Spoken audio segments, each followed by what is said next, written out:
જો તમે આ રીતે મઠિયા બનાવશો તો બજારના મઠિયાને પણ ભૂલાવી દેશે તેવા મઠિયા બનીને રેડી થશે આપણે. તો આ મઠિયા આપણે સોડા વગર બનાવવાના છે. તો સરસ એવા પરફેક્ટ માપ સાથે આપણે સોડા વગર મઠિયા બનાવીશું, ખારા વગર.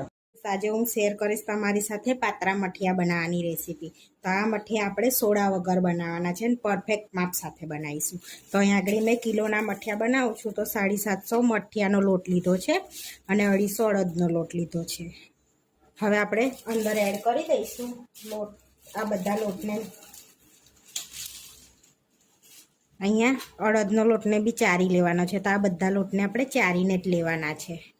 આ લોટને ચારીને લેવાના છે જેથી ગાંગડા કે અડદની દાળ અંદર અમુક રહી ગઈ હોય તો નીકળી જાય અને મઠિયાની દાળ હોય તો એ નીકળી જાય. હવે આ રીતે આપણે બધા લોટને ચારી લઈશું. તો આ બધા લોટને આપણે ચારી લીધા છે. હવે મિક્સ કરી લઈશું. તો આ પરફેક્ટ માપ છે આપણે. અને આની અંદર આપણે મોવન નથી એડ કરવાનું. હવે બધું મિક્સ થઈ ગયું છે. 1 ચમચી અજમો હાથેથી ક્રશ કરીને એડ કરી દઈશું અંદર લોટમાં.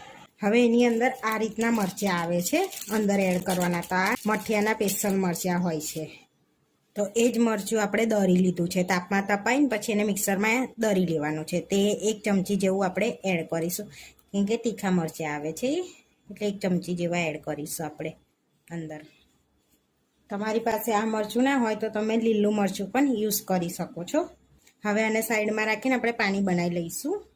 હવે પાણી બનાવવા માટે 1 ગ્લાસ આપણે પહેલાં પાણી લઈ લઈશું અને હવે આ પાણીને આપણે ઉકાળવાનું છે એમને પહેલાં. તો બહારના મઠિયા જે નથી ફૂલતા ને તો આ પ્રોસેસ કરવાથી એ બહારના મઠિયા સરસ ફૂલે છે. આપણે ઘરે બનાવેલા મઠિયા સરસ ફૂલે છે.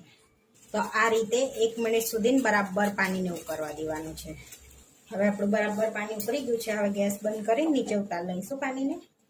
હવે એ પાણીમાં આપણે ખાંડ એડ કરીશું. તો 1 કિલો મઠિયા છે તો આપણે 200 ગ્રામ ખાંડ એડ કરવાની છે.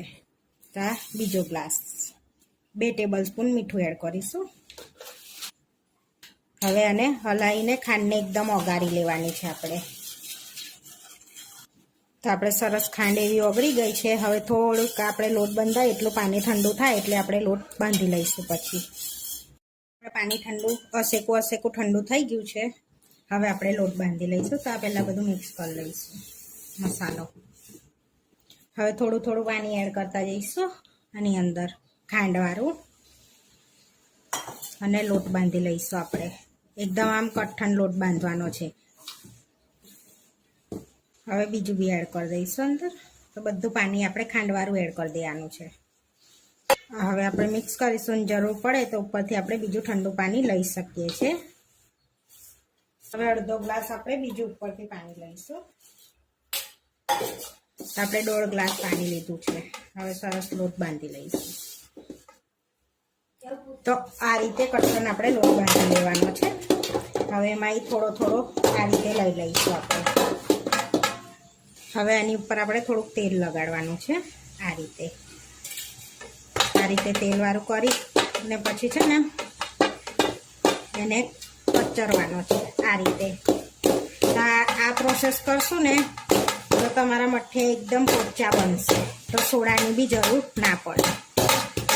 તો આ રીતે તેલ લગાડીને કચરી લેવાનો છે લોટ આપણે. હવે આ રીતે આપણે સ્મૂથ કરી લીધો છે કચરીને. હવે એમાં થોડોક આપણે લઈ લઈશું આ રીતનો. તો આ રીતે થોડો થોડો લઈને આપણે આ રીતે ખેંચવાનો છે એને આ રીતે. અને તેલવાળા હાથ કરીને આ રીતે પછી ખેંચવાનો એને લોટને 5 થી 7 મિનિટ સુધી, જેથી કલર ચેન્જ ના થઈ જાય ત્યાં સુધી ખેંચવાનો છે લોટને આપણે આ રીતે, જેથી આપણા મઠિયા એકદમ ચકચક થાય આ પ્રોસેસ કરવાથી. 5 થી 7 મિનિટ સુધી આ રીતનો ખેંચી લેવાનો. તો જોઈ શકો છો આ રીતનો કલર ચેન્જ થાય. આ પહેલાંનો લોટ ને આ ખેંચ્યા પછીનો લોટ. તો આ રીતે આપણે બધો લોટને ખેંચી લઈશું આ રીતે. હવે આપણે આ રીતે સેલન્યું કરી લઈશું. તો આ રીતનું પાતળું સેલન્યું કરવાનું છે આપણે. હવે ગુલ્લાને ફીનવા માટે આપણે મઠનો લોટ લઈ લઈશું, મઠિયાનો 1 ચમચી. હવે એની અંદર 2 પરી તેલ એડ કરીશું. હવે મિક્સ કરી લઈશું બધું આપણે પહેલાં આ રીતે.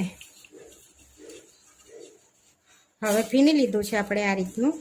હવે આપણે પીસ આ રીતે આપણે દોરાથી કટ કરવાના છે. આ રીતે તમારે જેટલા જોતા હોય એટલી સાઈઝના રાખવાના છે. આ રીતે ગુલ્લા પાડીને આપણે જે ફીન્યું હતું ને સ્લરી બનાવી હતી એમાં આ રીતે કોટ કરી લેવાના છે બધા આ રીતે. હવે આપણે વણી લઈશું એને. આ રીતે કાળી પાટલી પર આપણે મઠિયાને વણી લેવાના છે. તો તેલવાળી પાટલીને કરી લેવાની છે અને એક ગુલ્લું લઈ લઈશું. આ રીતે દબાઈ આપણે એને વણવાનું છે. આ રીતે પહેલાં આ રીતે ખેંચવાના છે મઠિયાને. આ રીતે તમે ખેંચશો ને એટલે સરસ મઠિયા આપણા બનીને રેડી થશે. તો પાતળું વણવાનું છે, મઠિયું પાતળું આવે એટલે. હવે આ રીતે આપણે ઉખાડી લઈશું અને આ રીતે વેલણ પર ચોંટાડી આ રીતે ઉખાડી લેવાનું છે. પછી આ રીતે કોટનના કકડા પર પોરું કરી લેવાનું છે. 2 થી 3 મિનિટ સુધી સુકાવા દઈશું. તો આ મઠિયાને તમે સુકાયા પછી સ્ટોર બી કરી શકો છો ફ્રીજમાં રાખીને મહિના સુધી. હવે આ રીતે 2 થી 3 મિનિટ સુકાઈ જાય ને એટલે આપણે પ્લેટમાં લઈ લઈશું ને હવે તળી લઈશું. તળવા માટે તેલ લઈ લીધું છે. હવે તેલ ગરમ થયું છે તે ચેક કરી લઈશું. તો સરસ એવું તેલ ગરમ થઈ ગયું છે. આપણે હવે સરસ તેલ ગરમ થઈ ગયું છે તે એક મઠિયું એડ કરી દઈશું. આ રીતે અંદર સુધી તેલમાં જાય ને તેવું એડ કરવાનું છે. જોઈ શકો છો સરસ એવો આપણો મઠિયો ફૂલે, અંદર પોપડા પડે, અંદર પોપટા પડે. આ રીતે આ રીતે તેલ નિતારીને આપણે કાઢી લેવાનું બહાર. આ રીતે આપણે બધા તળી લેવાના. તો જોઈ શકો છો આ રીતની પોપડીઓ પડે આપણે સોડા વગર. હવે પ્લેટમાં લઈ લઈશું આપણે એને કાઢીને. તે પ્લેટમાં કાઢી લીધા છે અને આ રીતે બધા તળી લઈશું આપણે. તો આ રીતે બધા મઠિયા તળી લીધા છે. તો આ રીતની પોપટીઓ પડે આપણે મઠિયામાં. તો સરસ એવા ક્રિસ્પી મઠિયા રેડી થઈ ગયા છે આપણા. તો દિવાળી સ્પેશિયલ આપણા મઠિયા બનીને રેડી થઈ ગયા છે. આવા વિડીયો જોવા માટે મારી ચેનલને સબસ્ક્રાઈબ કરો, લાઇક કરો અને શેર કરો અને તમે જરૂરથી ટ્રાય કરો.